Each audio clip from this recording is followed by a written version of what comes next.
ঘট ঘট ঘটন্তি, যার মনে নেই শান্তি, ঘটি যার সেদিকে চিনিয়ে দে নকলকে। হাজির হয়ে গেল ঘটি বাবা, কালীপদ। এবারে কালীপদর চোখ যায় আঁখির দিকে।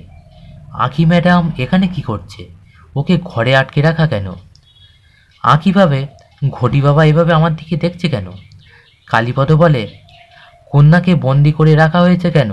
তখন পুষ্প বলে, বাবা একজন পালিয়েছে, আর একজনও পালাচ্ছিল, তাই আপনার জন্যই ওকে আটকে রেখেছি। তখন ঘটি বাবা বলে, আমার জন্য? যাও ওকে আমার কাছে নিয়ে এসো বৎস। এরপরে আসল আঁকিকে নিয়ে আসা হয় ঘটি বাবার কাছে। তখন কালীপদ মনে মনে ভাবে, গৌরব স্যার কি ওকে ছেড়ে দিয়েছে? এরপর ওখানে ঝিলিক আর দেবাও চলে আসে। ঝিলিক বলে, সব জায়গায় তন্ন তন্ন করে খুঁজলাম, কোথাও পেলাম না। তবে একজন বলল আমার মতন নাকি একজনকে দেখেছে সকালবেলা গাড়িতে উঠে চলে যাচ্ছে। তখন কালীপদ ঝিলিককে দেখে ভাবে, আরও একজন আঁখি। তখন সবাই বলে, আরে এভাবে কি আসল নকল ফারাক করা যায়? এখানে তো একজন আঁকিই রয়েছে। পুষ্প বলে, তাহলে পরীক্ষার আর দরকার কি বাবা? যে নেই সেই নকল, ধরা পড়ার ভয়েও পালিয়েছে, তাই তো? তখন অনিমেষ বলে, হ্যাঁ আমারও তাই মনে হচ্ছে। তখন তখন আসল আঁখি দৌড়ে দেবার কাছে আসে আর দেবার হাতটা ধরে। দেবা প্রথমে হাতটা সরিয়ে নিয়ে বলে, এই আসল তো? আঁখি বলে, আরে হ্যাঁ বাবা। এরপর দুজন দুজনের দিকে তাকিয়ে থাকে রোম্যান্টিকভাবে। তখন ঝিলিক বলে, আমারও তাই মনে হচ্ছে, ও নকল বলেই পালিয়েছে, আর এই আমার বোন, এই আসল আঁখি। তখনই চলে আসে হাতে পুজোর থালা নিয়ে নকল আঁখি, বলে, দাঁড়াও। তখন সবাই নকল আঁকিকে দেখে অবাক হয়ে যায়। বলে, আমি কোথাও পালাইনি, আমি আমার দেবার জন্য পুজো দিতে গিয়েছিলাম, যাতে ওর ওপর কারোর কুদৃষ্টি না পড়ে। তখন কালীপদ মনে মনে বলে, আরও একটা আঁখি? লোকে আখ চাষ করে শুনেছি, এরা তো আঁখির চাষ করছে। নিশ্চয়ই এদের মধ্যে একজন ফাঁকা আছে, তার মানে আমার চান্স আছে। তখন পুষ্প বলে, বাবা এবার আপনিই ঠিক করুন, কে আসল আর কে নকল। আমি নয় ভক্ত, এবার ঘটি ঠিক করবে, বলল ঘটি বাবা। আমি এই ঘটিকে ঘোরাবো, ঘটির মুখ যেদিকে থামবে সেই আমার। তখন সবাই একটু অবাক হয়ে যায়। তখন কালীপদ বলে, না মানে বলছিলাম সেই নকল, তাকে আমি সঙ্গে নিয়ে চলে যাব আশ্রমে। তাহলে শুরু করি। এরপর ঘটি ঘোরালো ঘটি বাবা। প্রথমে ঘটির মুখ থামে ঝিলিকের দিকে।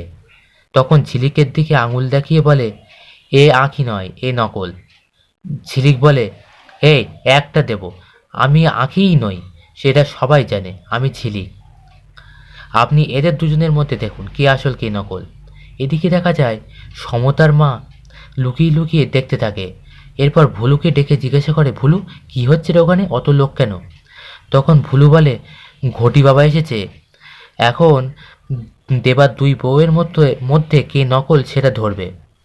তখন সমতার মা দৌড়ে তাড়াতাড়ি ওখানে চলে আসে। এরপর ঘটি বাবা আবার ঘটি ঘোরালো।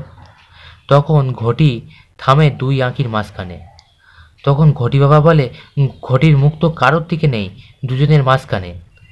তখন ঝিলিক বলে, তাহলে আমরা আসল নকল কি করে বুঝবো? তখন ঘটি বাবা বলে, আমার মনে হয় ঘটি ঠিক যখন কাজ করছে না, কোনো একটা সমস্যা আছে। তখন ঝিলিক বলে, মনে হয় আপনার ঘটিই খারাপ। তখন সবাই বলে, হ্যাঁ হ্যাঁ আপনার ঘটিই খারাপ। তখন কালীপদ বলে, না আমার ঘটির দিকে কেউ আঙুল তুলবে না,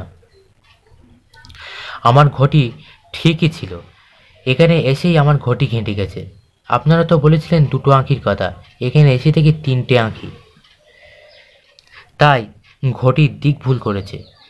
কে নকল আর কে আসল সেটা চিনতে পারছে না। তবে এই ক্ষেত্রে আমি নির্দেশ করছি যে তোমরাই ঠিক করে নাও কে আসল আর কে নকল, আর আমার হাতে তুলে দাও নকলকে, আমি আশ্রমে নিয়ে চলে যাব। তখন সমতার মা তো রেগে যায়, বলে, যা দেখি একবার নিয়ে ঠ্যাং ভেঙে রেখে দেবো। হ্যাঁ, মেয়েকে নিয়ে চলে যাবে? গায়ে লেগে গেল সমতার মায়ের। তখন ঘটি বাবা বলে যে, না এখানে থাকা আর যাবে না। তখন ঘটি বাবা বলে, আমি এখন যাই।